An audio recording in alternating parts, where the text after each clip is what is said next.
Hey, all you Arizona lovers. This is the Finding Arizona podcast, episode number 376. Thank you so much for listening and watching. I'm your host, Jose. Today's episode is with UwU Con, and we sit down with curator, creator behind the whole thing, Justin. He is fantastic to talk to, and just what has happened with UwU Con over the last couple of years and where they're planning on going with it, and also just some insights about the evolution of all the diverse events in Phoenix. We have such an amazing conversation. I hope you guys enjoy this one. Always check out the bios down below to get a hold of the actual person that is on each episode. We always try and make that as easy as possible for all of you listening and watching. But that being said, let's jump into the actual businessy part of this intro. You can hear every episode of Finding AZ at www.findingarizonapodcast.com. We make it easy for you guys to connect with us social media wise. That's Finding Arizona Podcast on all social platforms.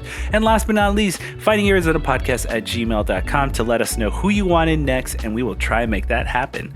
A little insight about what's been going on behind the scenes for us. You can always catch just more information about what Finding Arizona Podcast is doing through our blog, and our vlog is a little bit more of the family side, but the blog itself is available on our website. And my wife, Brittany, does an amazing job at making sure that you guys are staying up to date. On top of that, there's a newsletter also available, but all insights, I always try to keep it as transparent as possible, but we have been in the works with working with a couple of brands, trying to get ourselves more out there with the locals, and so that we can provide you just an opportunity to get more from our podcast. And we hope that you guys like what we have to offer for you, but we're also trying to diverse ourselves in different opportunities of events, spaces, and other upcoming things that are going to be very interesting to do and to share with you guys, just because we want to run the gamut with what we can produce and what we can provide to our locals.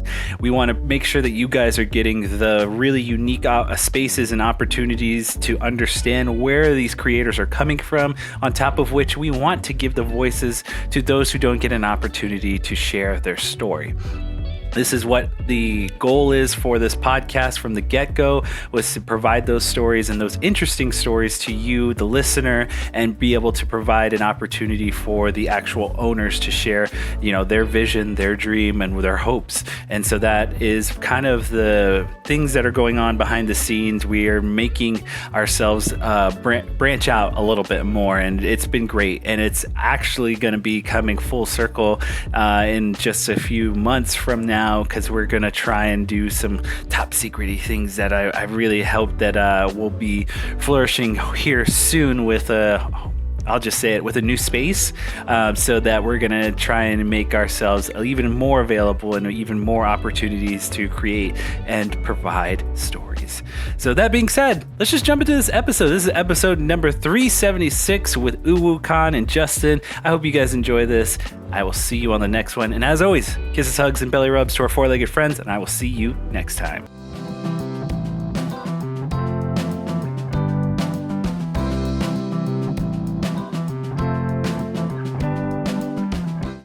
Is a no woman. She's ambitious. She is a juggling life. Oh, she is high performing. She's self-made. Definitely busy. Woman supporter. Cares about the rooms that she's going into. Building an empire. Definitely working in a male-dominated industry. She is competitive. And cares about impact. And she's inspired by the word no. Oh, completely relentless. She is self-made. She is a badass.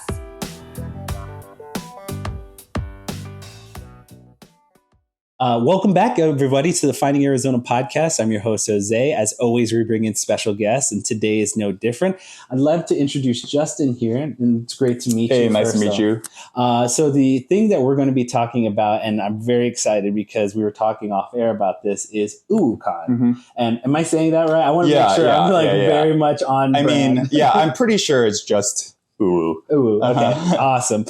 So we're talking about UwU Con, and it's coming down the pipeline right now, and it's their second annual concert annual convention. And so I'm going to let Justin here kind of give us the origin story of it, and just give us a little bit of highlights of what's there, what's going to be there, and what you're excited for. Yeah, so I don't know if you know, but I own a Korean pub in Mesa. No, I do so it's not. called Drunken Tiger. Nice. And actually, the funny thing is, a few years ago, I think we had it back and forth on our DMs about potentially making something happen with Drunken Tiger. Whether it like fell apart or whatever, I don't know what it was. But either way, like it just never happened, right? So we're super excited to be here, number one. But at Drunken Tiger, we have a lot of art. Yeah. I actually remember this because I think it might have been something along the lines as we probably got pregnant around that time, or like we actually got busier with a lot of different things. But I do remember just seeing pictures of it and be like, this is a cool space. Yeah. And especially because like at the time, there were no like Korean pubs around, like official, real Korean pubs. So we were the first, but we do have a lot of art that was curated and made by my tattoo artist. So he does graffiti on the side. And one day, just randomly, some guy came up to me asking about that art. Yeah. That guy ended up becoming who is considered one of my partners right now.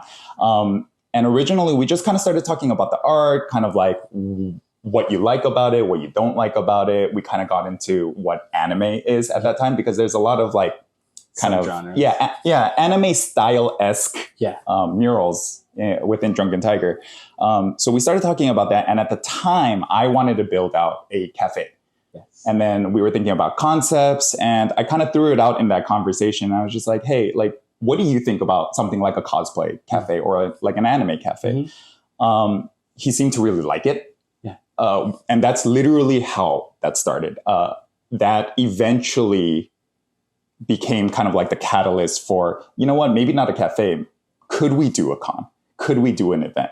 It sounds fun. We don't know. We've never done it before. We don't know what it's going to take, but, you know, I love all things anime. You love all things anime. We seem to vibe. Nice. He ended up introducing me. Oh, sorry. His name is Preston. Yeah. Okay. Preston ended up introducing me to his friend, Jared, who's this amazing software engineer. He does pretty much all things computer related. Cool. And then us three kind of got together, built out a plan. And then that's what happened with UwU Con, right? Yeah. So the first one. Going into this year, I think what makes us a little bit different from other conventions is that we're in a unique position with the venue. A lot of conventions are held at convention centers. Yes. And what that means is the convention centers usually have most of the power. They tell you what you're allowed to do, what you're not allowed to do, so on and so forth. Yeah. And at the time, we were like bouncing around at different venues, trying to figure out, you know, what is the best place potentially for our convention. So we got to the Phoenix Convention Center, met up with them, and we kind of laid out our plan. Yeah. And when we did, they were, number one, not only, I don't want to say it this like harshly, but they were very unreceptive to what we were trying to do. Yeah. So we were looking for, you know, a grand space, at least like 100,000 to 150,000 square feet. They were only offering us 70K.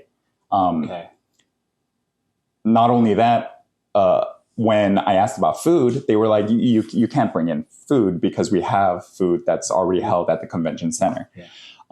I come from a food background. I've done a bunch of events. So I really thought that incorporating, you know, Japanese cuisine at a convention for anime made sense. It does. And because they wouldn't do that, we really just kind of scrapped the convention center idea as a whole. Yeah. We eventually ended up finding what is now known as Legacy Park. Okay. Legacy Park is one of the larger sports complexes in the U.S. They're sitting on around 325 acres of land. And though it is a weird venue in the sense it's a sports complex. We're on basketball courts. We're on kind of volleyball courts, things like that. They pretty much gave the freedom for us to do anything we wanted. And that's why we ended up picking that location. That's awesome. Right? We were able to do all the food we wanted to do. We are also allowed to pretty much sell to the public. Yeah. So, for example, last year, UwU Con, we had about 12,000 visitors. Okay. But we had about 25 run through the entire venue. Wow. And again, that's not necessarily, we didn't get all of those people into UwU Con. Yeah. But not only did we get the eyes on us, but they were able to enjoy the food, even though the food was part of the convention, if that makes sense. Yeah, that totally makes sense. So I think we're on a good trajectory of trying to be a little bit different from the other conventions. For sure. We do understand that we are still new, so we are still learning. Yeah. But I think it's just about trying to do the best we can with what we have. Absolutely. And that's what I mean, in respect of like what you guys put forward, I want to just say like it does make sense that you guys stuck to your guns when you thought of the concept of like having the food concept be kind of entwined with the convention. I think it really does speak to what you guys were trying to go for as far as culture and community in that realm of like they go hand in hand when you have these two aspects of like food and what you're kind of going for with like just Japanese and culture and anime. I really respect that because most people would probably be like, just like, dang, like we're getting told no and we're trying to make it really authentic and different.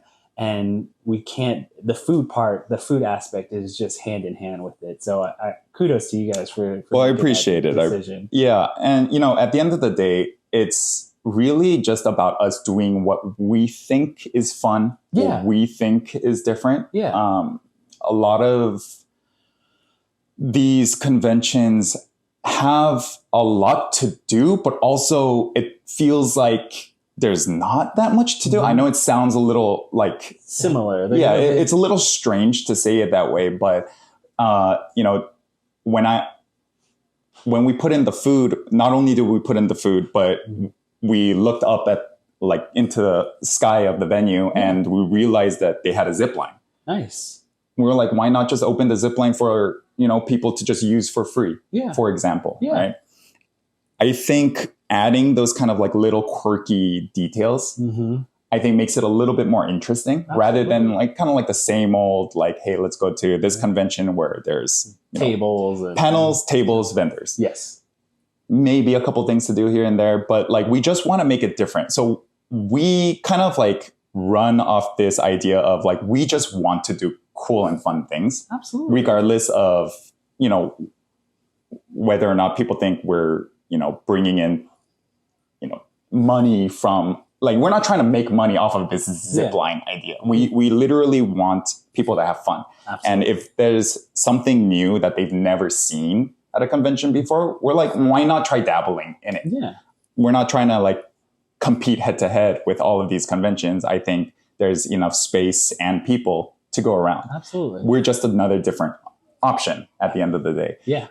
And if people can come to our con and just have fun and leave going like, you know what, that was okay. That was worth going to. Yeah. Maybe different. I'll think about it next year. That's all we can ask for, Yeah, absolutely. So give me a little bit of like what you're excited for or what the difference between year one and year two and some of the things that you might have in preparation or just kind of like in your own mind, like what you're excited for.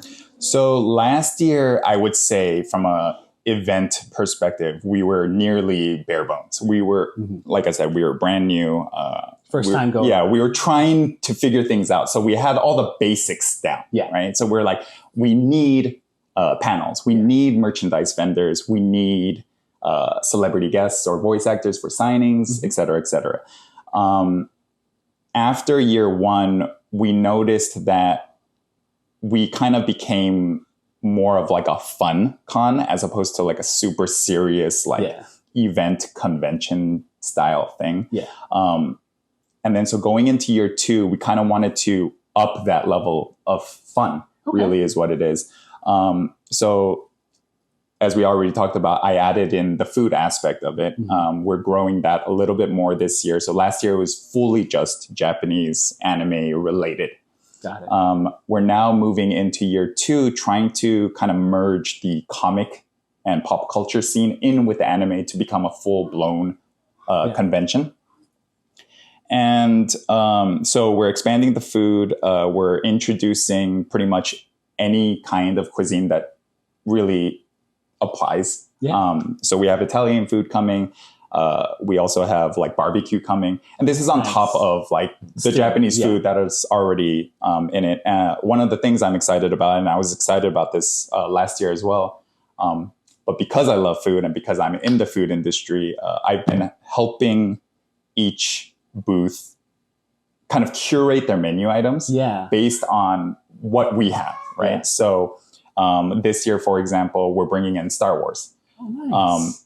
And I know some Star Wars fans know what blue milk is. Yes. So kind of like things like that. It's like, okay, well, Star Wars has blue milk. Now, blue milk doesn't exist in real life, but what can we do to kind of like make it seem like, you know, it is blue milk? So we partner with like a boba shop who is bringing boba anyway, but we're like, hey, like, do you want to change one menu item? Yeah. Let's curate for the event itself, for the con itself. Right. And then we were also pretty well known for our dance party ravey kind of thing at the end of both Friday and Saturday. Nice. So that one we should be announcing fairly soon with the scheduling and things like that. But we have, you know, a few DJs coming through just to make it a little bit more fun, kind of have like a night party after the convention itself closes. We're reopening up the zip line. I don't know if I can say this too early, but we're trying to have like we're calling it like a soju den. So we got a sponsorship from a soju brand, which is like a Korean liquor. Yeah. And we're kind of making this area where you can kind of come in and sample you know, free soju pretty much. I've heard about, so I mean, I've never had it myself, and I've been wanting to actually try some myself. I would say it's like a sweeter, lighter vodka. Okay. It's definitely a lot easier to drink, and it's just either sipping or shots. Yeah. You can also mix it. We have like 25, 30 different flavors. Like in general, it's just a constant, like, that's very we tried it out at a pop-up we had for UwU Con called UwU Nights a few months back. Okay. And people really seem to like it. Responded really well.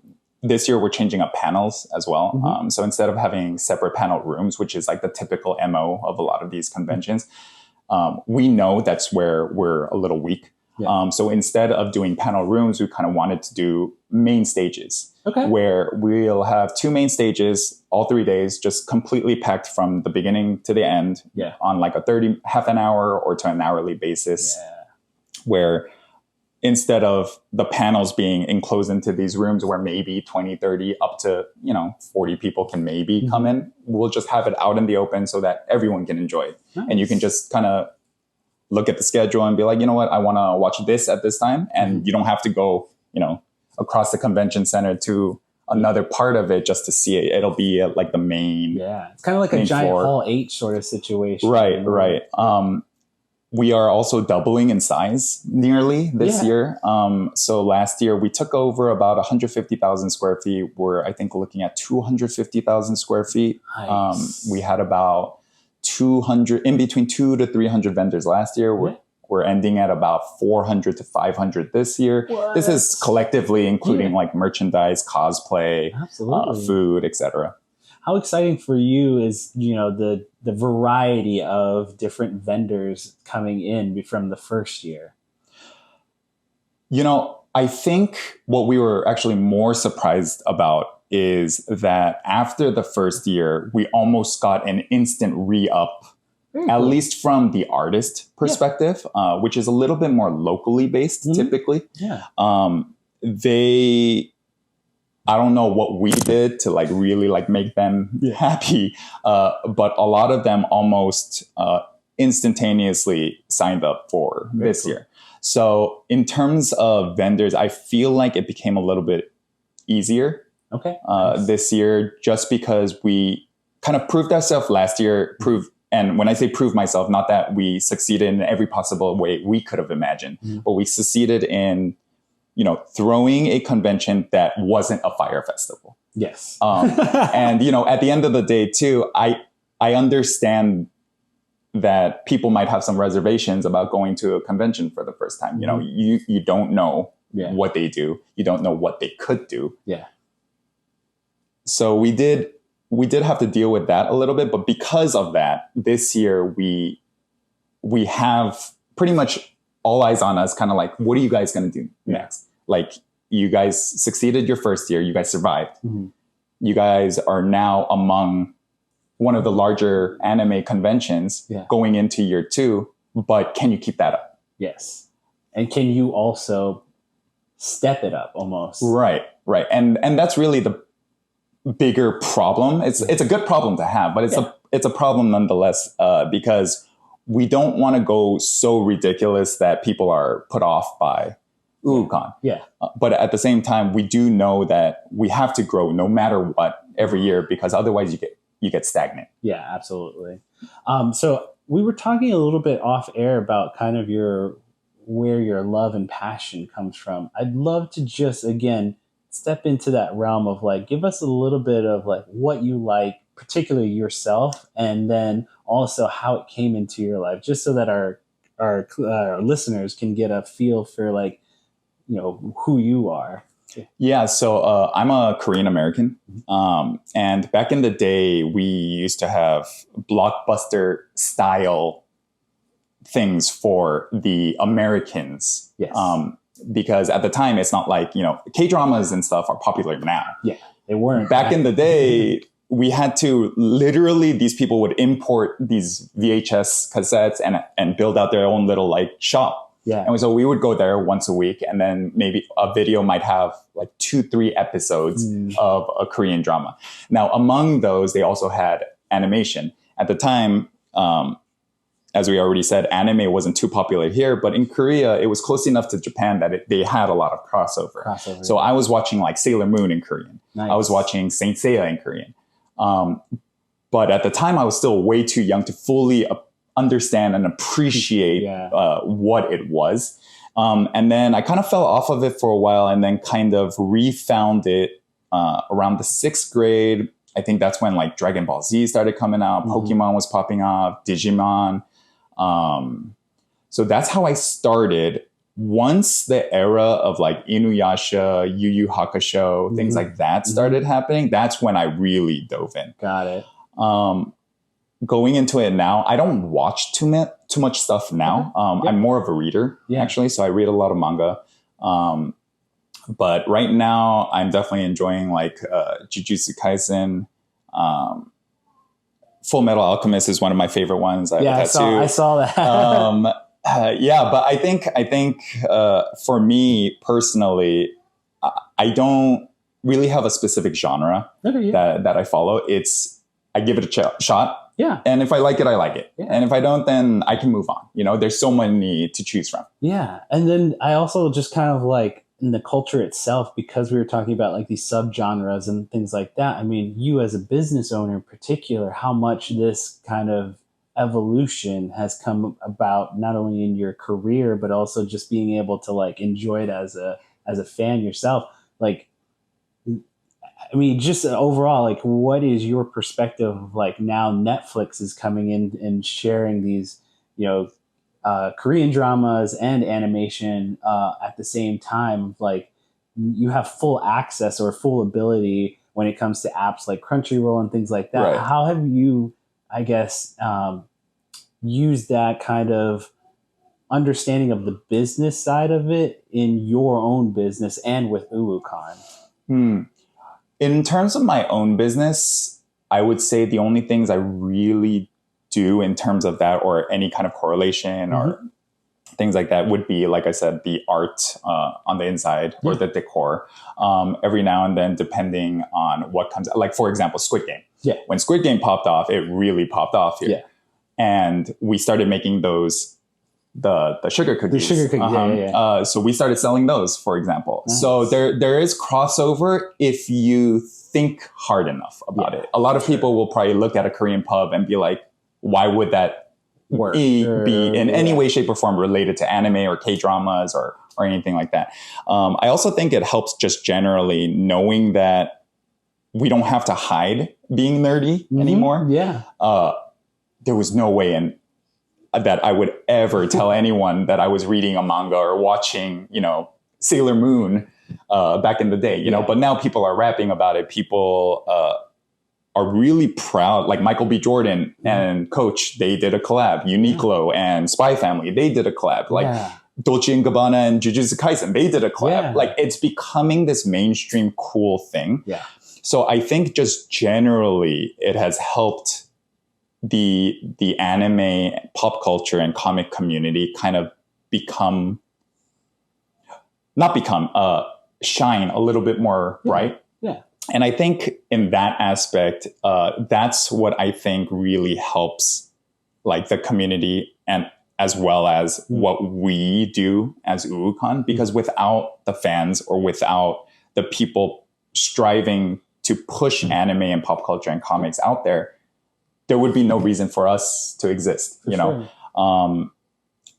I would probably say that's probably the biggest takeaway that I've seen. Yeah, in terms of business owner. As a business owner. Can I ask you this? In particular, the Phoenix and where you guys are at, Mesa, it's not very particularly known for. Well, okay, going over the history of kind of the Arizona area. Not very much like a very strong place for Korean or Asian culture to develop at the beginning. And now you start to see places evolve and grow. Like I know in particular the Tempe area, they have their big mall or the market center that's there. And at one point there was a Chinese cultural center over where the Ranch 99 used to be. Yes.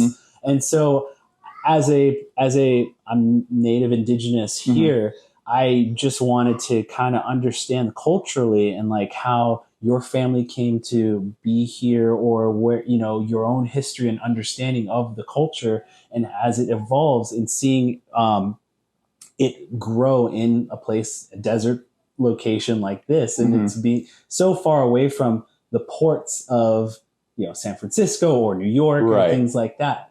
Give us a little insight. So for me, for example, I mean, my family has like the typical immigration story where it's just like, they wanted a better life for their future children, came in with like $2,000 in their pocket, cash, and figured it out. Yeah. Right.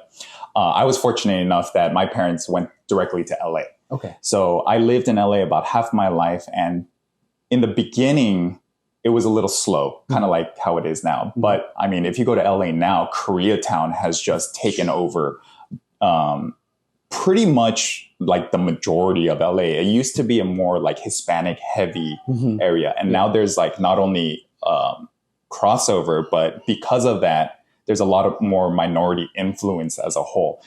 There's a little bit more of an acceptance of minorities in general. Again, this is like talking about LA during like the 90s and early 2000s, right? So then once K-Town started really popping off, California realized, Asian stuff in general is pretty cool. Yeah. I moved here in 2004. Oh, okay. In 2004. So I went to my high school and the first thing he said, it was like, there's 2% of this entire school is Asians. Yeah. And among that 2%, like 98% of them are in the top 3%.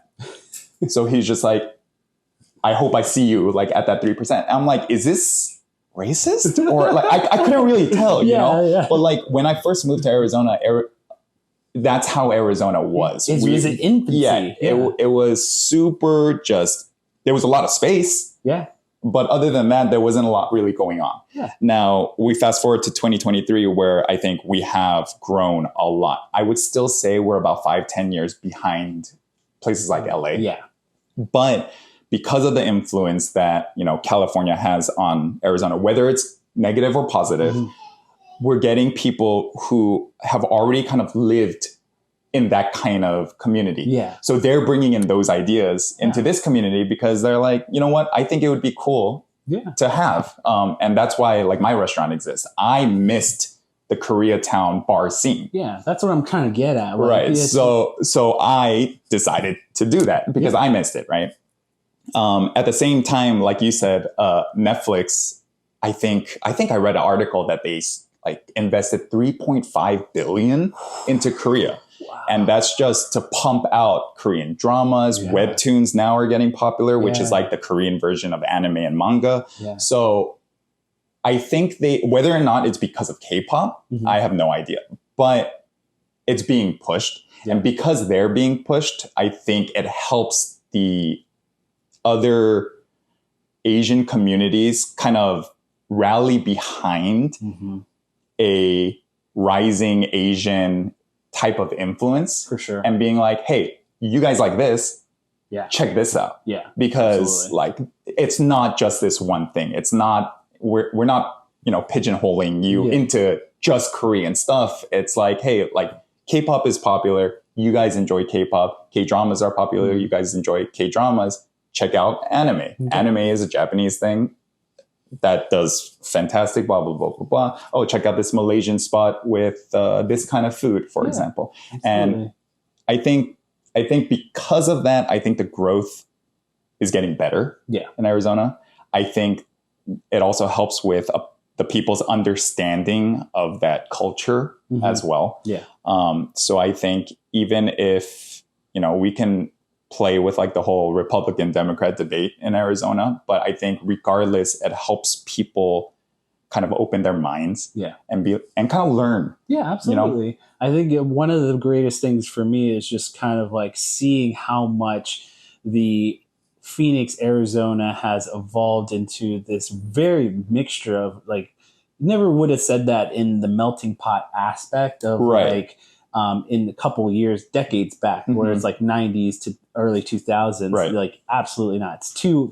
It's too Wild Westy almost. Right. That's a good way to put it. Yeah. And so now we start to mix in so much of the injection of Californians coming over and kind of helping us, again, mixture of all cultures and all different aspects and just really making this. But at the same time, for myself and for others who have lived here for a while, it's always been that aspect of community over competition. Whereas like, I feel like in these bigger cities now, it's like become a lot more competition based and, really, I feel like because we're so wide open in this desert and just kind of like ever evolving kind of space, there has been a kind of like, wow, there's space for all of us. Cause I mean, you even pull back the curtain a little bit more into like video games and, that kind of culture. It's like, I've been to a video game bar. I've seen it like work on different aspects here in Arizona and just like,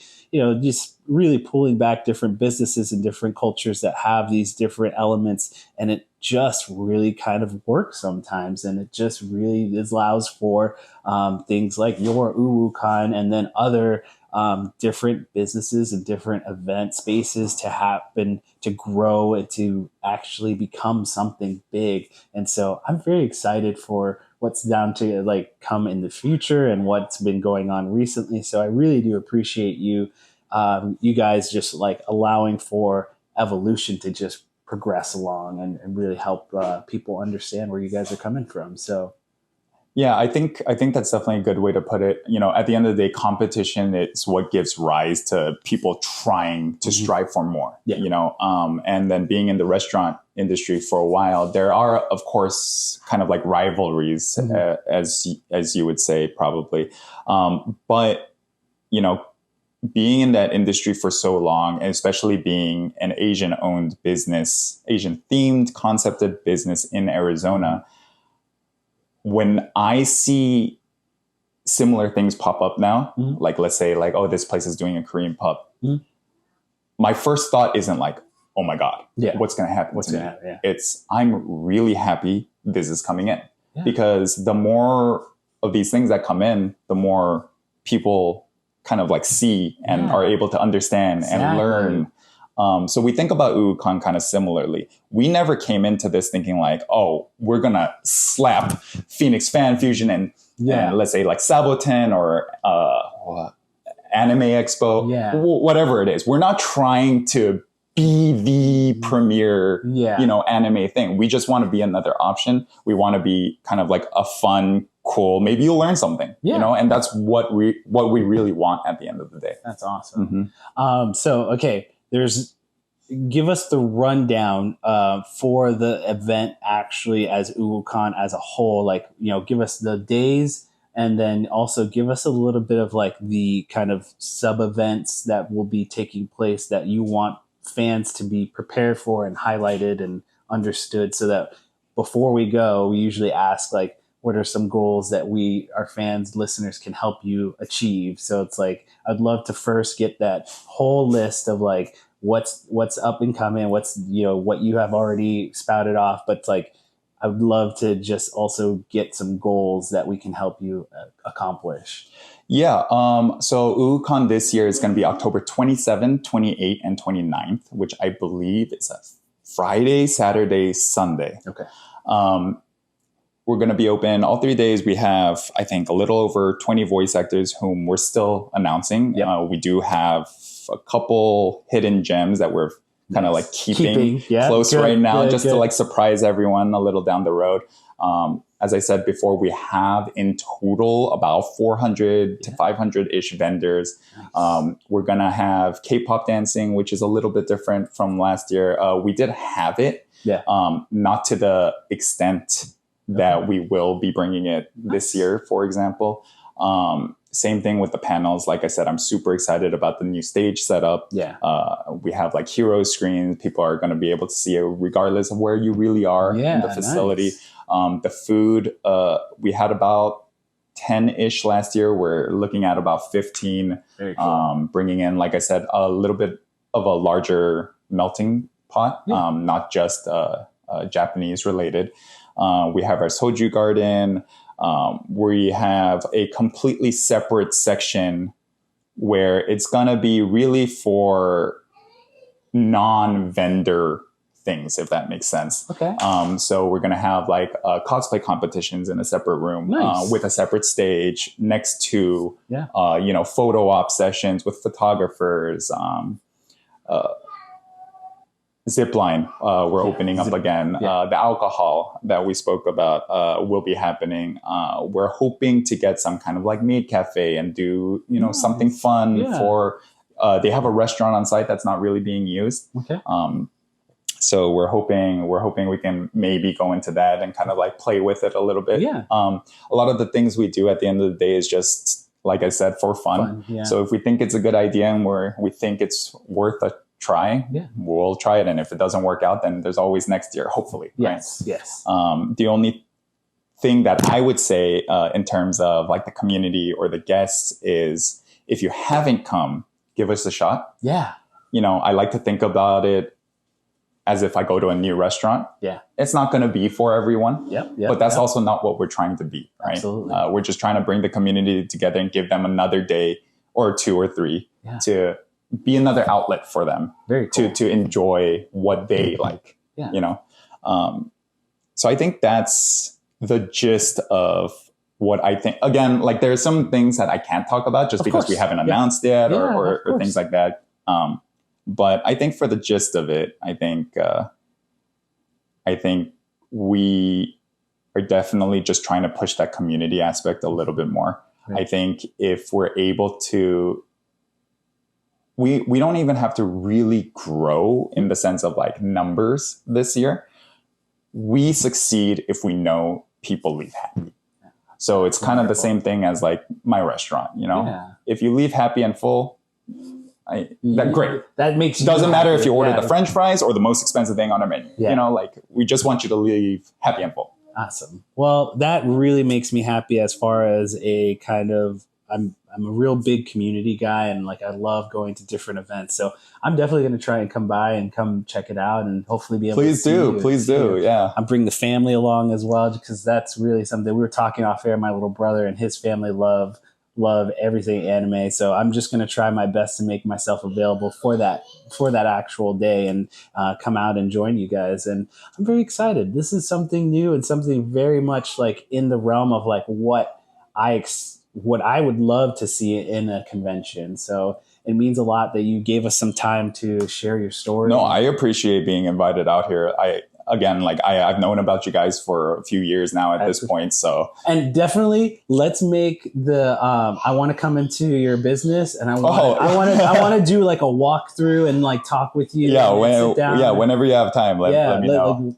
I definitely want to try some soju with you. That would be fun. For sure. Awesome. So we do have an outro here. Everybody, you can catch every episode of our podcast at findingarizonapodcast.com. We make it easy for you guys to connect with us. So let us know who you want in next through DMs. That's all under Finding Arizona Podcast.